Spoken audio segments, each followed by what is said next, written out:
à tous, bienvenue sur cette nouvelle vidéo. Aujourd'hui, on va faire continue les tests sur le test d'homme. Comme vous voyez ici, c'est un QCM qui s'appelle Match Expression. Donc, c'est un QCM qui est facile, qui prend au maximum 7 minutes à le faire. Et on voit bien que 70% ils n'ont pas réussi à le résoudre. Et on va essayer de le résoudre. Alors, donc Match Expression, you are working on a calculator application where users can input a mathematical expression such as 3 plus 5 fois 2 moins 4 to correct machin, machin. Donc, c'est juste, voilà, une calculatrice.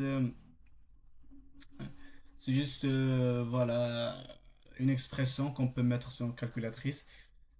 Et on va bien vérifier, voilà, les parenthèses et les guillemets s'ils sont bien là ou pas. Donc là, on va aller expliquer un peu le code.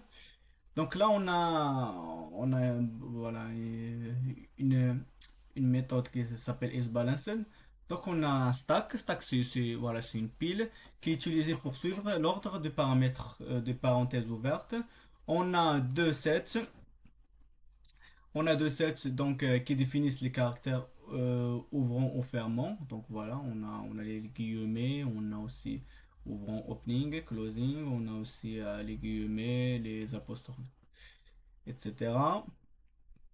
Et on a une map qui, euh, qui associe chaque parenthèse fermant à son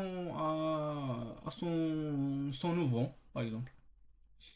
Et ici, on voit bien que pour chaque caractère, on va voir si l'opening il le contient. Donc là, on va empiler.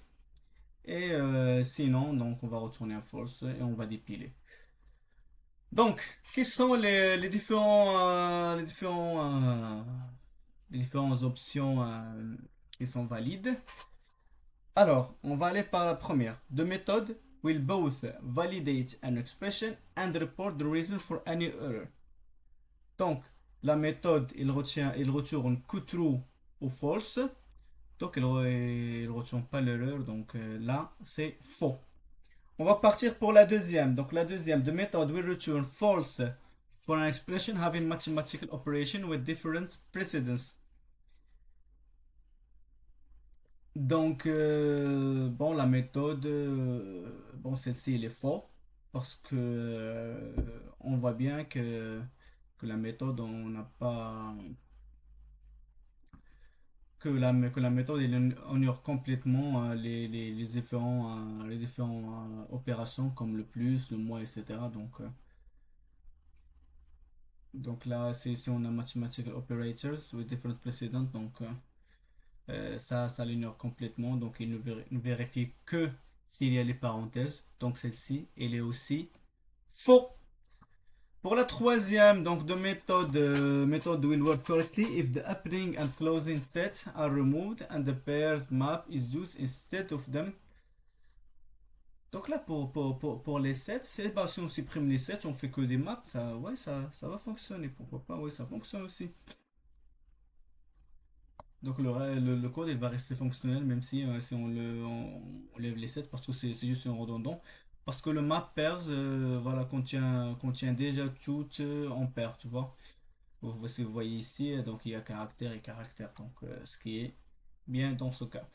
Using if else instead of the stats map to check for the brackets to reduce the number of code changes needed to handle new brackets type.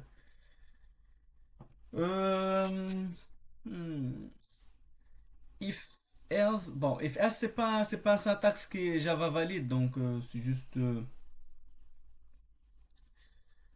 voilà, l'option c'est inutile ou un peu vague là. If else, parce que if else ça prend juste une seule condition, donc on peut pas parcourir un peu tout. C'est pas comme les maps qu'on peut voir plusieurs listes, plusieurs collections. Donc celle-ci elle est fausse. The method will work correctly if the expression is made up of numbers and mathematical expressions. Euh, Bah oui, oui, ça va marcher parce que on peut utiliser les brackets, on peut utiliser les parenthèses, etc. Et la méthode va marcher avec les opérations comme celle-ci. Donc la méthode, ça permet de voir une expression comme la première expression. Ouais, elle est bien. The method will iterate through the entire string for expression like 3 plus 5, machin, moins machin. Euh, non. Donc la méthode D, elle rencontre, dès qu'elle rencontre une fermeture non équilibrée, donc elle retourne une false directement. Donc là, la méthode, elle va pas itérer pour tout ça parce il va voir qu'on n'a pas fermé par exemple parenthèse ici et ça va s'arrêter à la position 7 qui est ici parce qu'on n'a pas fermé le parenthèse. Il va retourner false.